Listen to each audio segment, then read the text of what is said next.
پیارے دوستو، جبل احد کو سیرت نبوی سے متعلق اہم ترین مقامات میں شمار کیا جاتا ہے۔ یہ کئی واقعات کا سبب منفرد مقام اور عظمت کا پہلو رکھتا ہے، جس میں 3 ہجری میں پیش آنے والا غزوہ احد نمایاں ترین ہے۔ مدینہ منورہ آنے والے زائرین کی اکثریت جبل احد کی زیارت کے خواہش مند ہوتے ہیں۔ یہاں شہدائے احد کا قبرستان بھی ہے، جس میں مارقہ احد میں جام شہادت نوش کرنے والے 70 صحابہ کے جسد خاکی مدفون ہیں۔ جبل احد مدینہ منورہ کے شمالی جانب میں واقع ہے۔ قدرتی صورت میں نظر آنے والا یہ پہاڑی سلسلہ مشرق سے مغرب کی طرف 7 کلومیٹر تک پھیلا ہوا ہے، جبکہ اس کی چوڑائی 2 سے 3 کلومیٹر کے درمیان ہے۔ اس کی بلندی 350 میٹر کے قریب ہے۔ جبل احد کے اس نام کا سبب کئی روایتوں میں مذکور ہے۔ ان میں ایک یہ بھی ہے کہ اس کی وجہ جبل احد کا دیگر پہاڑوں کی نسبت امتیازی حیثیت کا حامل ہونا ہے۔ یہ پورا سلسلہ ایک غیر منقسم ٹکڑی کی مانند ظاہر ہوتا ہے۔ اس کے نام کے حوالے سے یہ بھی کہا گیا ہے کہ اس کی نسبت قوم جالوت یعنی عمالقہ کے ایک شخص کی جانب ہے، جس کا نام احد تھا۔ اس شخص نے جبل احد کے قریب قیام کیا تو اس حوالے سے پہاڑ کا نام احد پڑ گیا۔ امام بخاری روایت کرتے ہیں کہ نبی کریم صلی اللہ علیہ وسلم ایک مرتبہ جبل احد پر چڑھے۔ آپ کے ہمراہ ابو بکر، عمر، عثمان بھی تھے۔ وہ پہاڑ ہلنے لگا۔ آپ نے پہاڑ پر اپنا پاؤں مار کر فرمایا، اے احد ٹھہر جا۔ اے احد، تجھ پر ایک نبی ہے اور ایک صدیق ہے اور 2 شہید ہیں۔ یعنی نبی تو حضور صلی اللہ علیہ وسلم، صدیق حضرت ابو بکر اور 2 شہید یعنی عمر اور حضرت عثمان۔ چنانچہ جیسا کہ حضور صلی اللہ علیہ وسلم نے فرمایا تھا ویسا ہی ہوا۔ احد وہ پہاڑ ہے جس کے متعلق حضور نے فرمایا، ہم کو اس سے محبت ہے اور اس کو ہم سے محبت ہے۔ غزوہ احد کے سب شہدائے کرام وہیں مدفون ہیں۔ یہ احد پہاڑ 4 جنتی پہاڑوں سے ایک ہے، کیونکہ رسول اللہ صلی اللہ علیہ وسلم نے ارشاد فرمایا 4 پہاڑ جنتی ہیں۔ عرض کیا گیا وہ کون سے ہیں؟ آپ صلی اللہ علیہ وسلم نے ارشاد فرمایا، احد جنت کے پہاڑوں میں سے ایک پہاڑ ہے، وہ ہم سے محبت کرتا ہے اور ہم اس سے محبت کرتے ہیں۔ طور جنت کے پہاڑوں سے ایک پہاڑ ہے۔ لبنان جنت کے پہاڑوں میں سے ایک پہاڑ ہے، اور نجبہ جنت کے پہاڑوں میں سے ایک پہاڑ ہے۔ احد پہاڑی کی چوٹی پر بعض پرانے زمانے کی عمارتیں قائم ہیں۔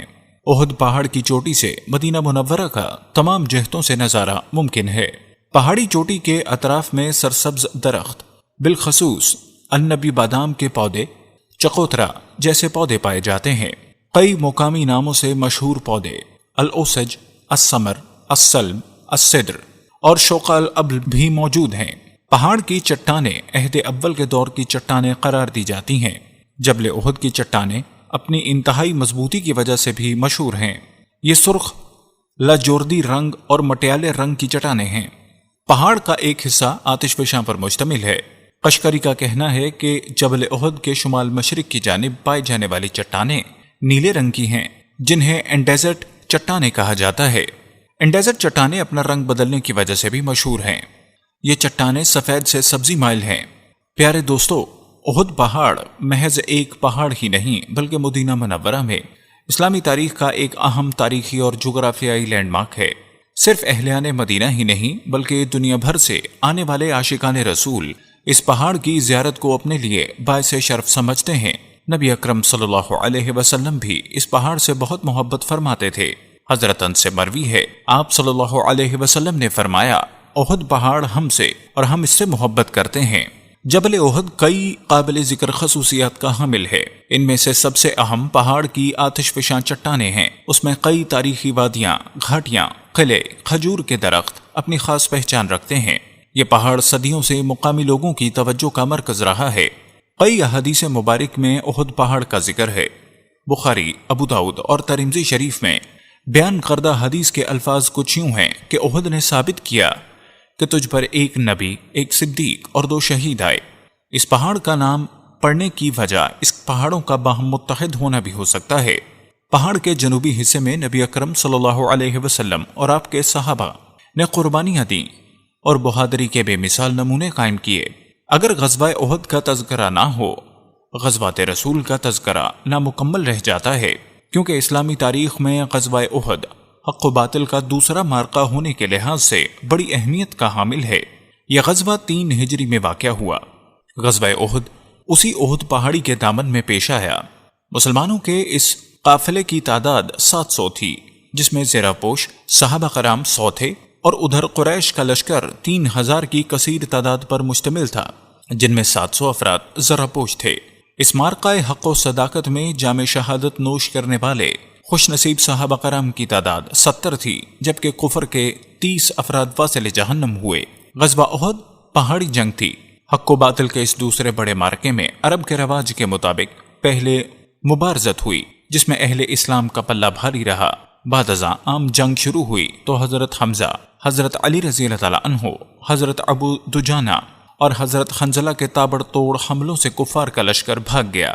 جنگ شروع ہونے سے قبل اللہ کے رسول نے حضرت سعید بن جبیر رضی اللہ تعالیٰ عنہ کی قیادت میں 50 تیر اندازوں کا ایک دستہ پہاڑی درے پر متعین فرمایا کہ تم اس درے پر کھڑے رہنا۔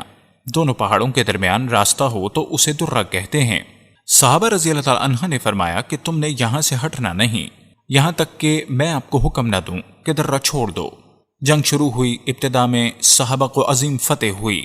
مشرکین مکہ کے سارے جرنیل احد سے کئی میل فاصلے پر بھاگ گئے، تو درے پر جو صحابہ موجود تھے انہوں نے دیکھا اب تو مشرکین مکہ کو شکست ہو گئی ہے، وہ بھاگ گئے ہیں، اب درے سے نیچے اتر جائیں تو کوئی خطرہ نہیں۔ درے پر کھڑے رہنے کا حکم اس وقت تھا جب تک کافروں کے سپاہی سامنے ہوں۔ یہ سوچ کر وہ 50 صحابہ نیچے اتر آئے اور مال غنیمت اکٹھا کرنا شروع کر دیا۔ خالد بن ولید نوجوان سپاہی تھے، اس وقت وہ کافروں کے لشکر میں تھے۔ ایک ہی جنگ ہے جس میں وہ کافروں کے لشکر میں شامل تھے، بعد میں جتنی جنگیں ہوئیں وہ اسلام کی خاطر لڑے۔ خالد بن ولید رضی اللہ تعالیٰ عنہ نے دیکھا کہ درے کا راستہ خالی ہے تو انہوں نے اپنے سپاہیوں کو کہا دوڑو، موقع ہے۔ جب وہ دوڑ کر آئے تو انہوں نے دیکھا کہ صحابہ مال غنیمت جمع کر رہے ہیں۔ انہوں نے درہ خالی ہونے کی وجہ سے موقع پا کر فوراً حملہ کر دیا، جس سے افراتفری پھیل گئی۔ میدان احد میں سب سے بڑا نقصان یہ ہوا کہ آقا صلی اللہ علیہ وسلم کے دندان مبارک اور ہونٹ زخمی ہو گئے۔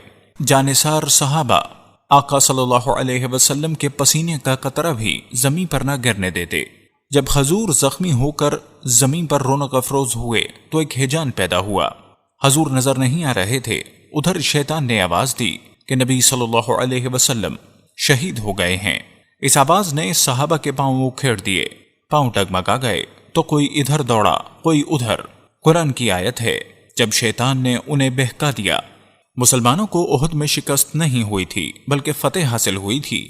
اس کے متعلق بہت سی دلیلیں ہیں۔ ان میں ایک دلیل یہ ہے، جسے شکست ہو وہ میدان چھوڑ کر بھاگ جاتا ہے، جو میدان میں کھڑا رہے اس کو شکست خوردہ نہیں کہتے۔ صحابہ تو اسی میدان میں رہے تھے، بھاگے تو کافر تھے۔ کوئی فرلانگ ادھر ہو گیا، کوئی فرلانگ ادھر ہو گیا۔ کچھ صحابہ کرام حضور صلی اللہ علیہ وسلم کے پاس تھے۔ صحابہ نے حضور سے عرض کی کہ یا رسول اللہ، شیطان نعرہ لگا رہا ہے۔ آپ صلی اللہ علیہ وسلم فوراً گڑھے سے اٹھے تو آفتاب نبوت کی کرنوں نے میدان کو گھیر لیا۔ صحابہ نے نعرے بلند کیے تو کافروں نے تیر پھینکنے شروع کر دیے۔ تیروں کی بوچھاڑ آپ صلی اللہ علیہ وسلم کی طرف ہے۔ حضرت سعد رضی اللہ تعالیٰ عنہ سامنے آ کر سینہ تان کر کھڑے ہو گئے کہ تیر مجھے لگے، میرے سرکار کو نہ لگے۔ حضرت سعد رضی اللہ تعالیٰ عنہ اپنے ہاتھوں سے کافروں کے تیر روکتے رہے اور کسی تیر سے کوئی نقصان نہیں ہوا۔ دراصل آقا صلی اللہ علیہ وسلم کی مبارک نگاہ پڑی تو جو تیر آتا ہے تو حضرت سعد اپنے ہاتھوں سے روک کر کافروں کی طرف پھینکتے ہیں، جس سے کافروں میں کھلبلی مچ گئی۔ مشرکین مکہ واصل جہنم ہو رہے ہیں۔ حضرت سعد رضی اللہ تعالیٰ عنہ کی اس بہادری کے منظر کو دیکھا تو زبان نبوت سے ایسا اعزاز انعام نصیب ہوا جو سوائے حضرت سعد رضی اللہ تعالیٰ عنہ کے کسی اور کو نصیب نہیں ہوا۔ حضور نے فرمایا، سعد رضی اللہ تعالیٰ عنہ، ایک تیر اور پھینک، تیرے تیر پھینکنے پر میرے ماں باپ قربان۔ حضور کے صحابہ میں حضرت حنظلہ رضی اللہ تعالیٰ عنہ کی عمر مبارک 18 برس کی تھی۔ خوب روح جوان صحابی ہیں، نئی نئی شادی ہوئی، شادی کی پہلی رات ہے، صبح کا وقت ہوا، غسل کی حالت میں ہیں۔ کان میں آواز پہنچی، الجہاد، حضور کا حکم ہے کہ جہاد کے لیے تیار ہو جاؤ۔ جب حضرت حنظلہ رضی اللہ تعالیٰ عنہ نے سنا، فوراً سوچ میں پڑ گئے، حضور بلا رہے ہیں، اب غسل کروں کہ حضور کے حکم کی تعمیل کروں؟ حضرت حنظلہ نے دل سے پوچھا کہ کیا کیا جائے؟ غسل کریں کہ حضور کے حکم پر پہنچیں؟ فیصلہ یہی کیا کہ جسم کی پلیدی کی طرف مت دیکھو، حضور کے حکم کی طرف دیکھو۔ سب کچھ اللہ کے سپرد، وہ سب کچھ جانتا ہے، اگر محبوب کے حکم میں تاخیر ہو گئی تو سب کچھ ختم۔ حضرت حنظلہ رضی اللہ تعالیٰ عنہ فوراً گھر سے نکلے، حضور کے حکم کی تعمیل کرتے ہوئے بغیر غسل کے ہی جا کر لشکر میں شامل ہو گئے۔ حضرت حنظلہ رضی اللہ تعالیٰ عنہ نے میدان احد میں بڑے بہادری کے کارنامے سر انجام دیے، بالآخر شہید ہو گئے۔ ادھر رب تعالیٰ نے فرشتوں کو حکم دیا، میرے محبوب کا غلام آ رہا ہے، اس کو دنیا کے پانی سے نہیں، حوض کوثر کے پانی سے غسل دو۔ جب غزوہ احد اختتام پذیر ہوا، حضور نے حکم دیا شہیدوں کی لاشیں اکٹھی کرو۔ صحابہ کرام نے شہیدوں کی لاشیں اکٹھی کیں، لیکن حضرت حنظلہ رضی اللہ تعالیٰ عنہ کی لاش نہیں ملی۔ حضور کی نظر اٹھی، فرمایا حنظلہ کی لاش کو زمین پر تلاش کرنے والوں، فرشتے اسے حوض کوثر پر غسل دے رہے ہیں۔ جب حضرت حنظلہ رضی اللہ تعالیٰ عنہ کی لاش زمین پر آئی تو صحابہ نے دیکھا کہ حضرت حنظلہ کے بالوں سے پانی کے قطرے موتیوں کی طرح ٹپک رہے ہیں۔ اسی واسطے سے حضرت حنظلہ رضی اللہ تعالیٰ عنہ کو غسیل الملائکہ کہا جاتا ہے، جن کو فرشتوں نے غسل دیا۔ احد کا واقعہ بڑا نازک اور دل خراش ہے۔ میدان احد میں بڑا نقصان ہوا۔ سب سے پہلا اور بڑا نقصان امام الانبیاء کا زخمی ہونا، دوسرا حضرت امیر حمزہ رضی اللہ تعالیٰ عنہ کی شہادت، اور تیسرا 70 صحابہ شہید ہو گئے۔ تمام محدثین اور تمام دنیا کے فاتحین نے جب غزوہ احد پر نظر ڈالی کہ یہ نقصان کیوں ہوئے تو یہ راز سامنے آیا کہ آقا صلی اللہ علیہ وسلم کے حکم سے خطائے اجتہادی کی وجہ سے یہ نقصان ہوا۔ صحابہ کرام نے جان بوجھ کر حضور کا حکم نہیں توڑا۔ اس اجتہادی لغزش پر طعن اور ملامت کی گنجائش نہیں، بلکہ مجتہدین نے فرمایا اجتہادی خطا پر بھی ایک درجہ ثواب ملتا ہے۔ حضور کا حکم تھا اس درے پر کھڑے رہنا جب تک میں نہ کہوں نیچے نہ اترنا۔ ابتدائی جنگ میں جب دشمن بھاگ گئے تو صحابہ کا خیال تھا کہ جنگ ختم ہو جائے تو نیچے اتر جائیں، کوئی خطرہ نہیں۔ یہ سمجھ کر وہ درے سے نیچے اترے اور دشمن نے حملہ کر دیا۔ اس سے ہمیں اطاعت امیر کا سبق ملتا ہے، جس میں کامیابی اور کامرانی کا راز مضمر ہے۔ اہل اسلام کا پرچم سیدنا حضرت مصعب بن عمیر کے ہاتھ میں تھا۔ ایک بدبخت آپ پر حملہ آور ہوا اور آپ کے دائیں ہاتھ پر اس طرح وار کیا کہ آپ کا دایاں ہاتھ مبارک شہید ہو گیا۔ آپ نے پرچم اسلام کو دوسرے ہاتھ سے پکڑ لیا، پھر اس بدبخت نے دوبارہ ضرب لگائی، آپ کا دوسرا ہاتھ بھی جدا ہو گیا، لیکن آپ نے پرچم اسلام کو اپنے سینے سے تھامے رکھا اور بلند آواز میں آیت مبارکہ پڑھی۔ پھر آپ پر تیر سے وار کیا گیا اور آپ نے بھی شہادت کا اعلیٰ جام نوش فرما لیا۔ جب منافقوں نے حضور پاک صلی اللہ علیہ وسلم کے شہید ہونے کی جھوٹی افواہ پھیلا دی تو ایک انصاری مدینہ پاک سے احد کی طرف نکل پڑے۔ جب راستے میں ان کے والد شہید ہونے کی ان کو خبر ملی تو اس عاشق رسول صحابیہ نے کہا، پہلے میں نے اپنے رسول کا حال جاننا ہے۔ پھر ان صحابیہ کو ان کے شوہر اور بھائی کی شہادت کی خبر ملی تو انہوں نے یہی کہا، مجھے اپنے رسول کریم کی خبر لینی ہے کہ وہ کس حالت میں ہیں۔ جب ان کو بتایا گیا کہ رسول خدا خیر و عافیت سے ہیں تو عرض کرنے لگیں، مجھے حبیب کریم کا دیدار کرنے دو۔ جب حضور صلی اللہ علیہ وسلم کا دیدار نصیب ہوا تو ان کو سکون ہوا اور عرض کیا، اے میرے پیارے رسول، آپ سلامت ہیں تو ہر مصیبت آسان ہے۔ اسی غزوہ احد میں حضرت قتادہ بن نعمان رضی اللہ تعالیٰ عنہ کی آنکھ مبارک میں تیر لگا اور آپ کی آنکھ کا ڈیلا باہر آ گیا۔ حضرت قتادہ اپنی آنکھ ہاتھ میں اٹھائے بارگاہ کونین میں حاضر خدمت ہوئے اور احوال عرض خدمت کیا۔ اللہ کے رسول کریم نے ارشاد فرمایا، اے قتادہ، اگر تم چاہو تو صبر کر لو، جنت تمہارے لیے ہے، اور اگر تم چاہو تو آنکھ لوٹا دوں گا۔ حضرت قتادہ نے عرض کیا، یا رسول اللہ، یقیناً جنت بڑی جزا اور عظیم عطا ہے۔ یا رسول اللہ، ایسا بھی تو ہو سکتا ہے کہ آپ جنت بھی عطا فرما دیں اور آنکھ بھی لوٹا دیں۔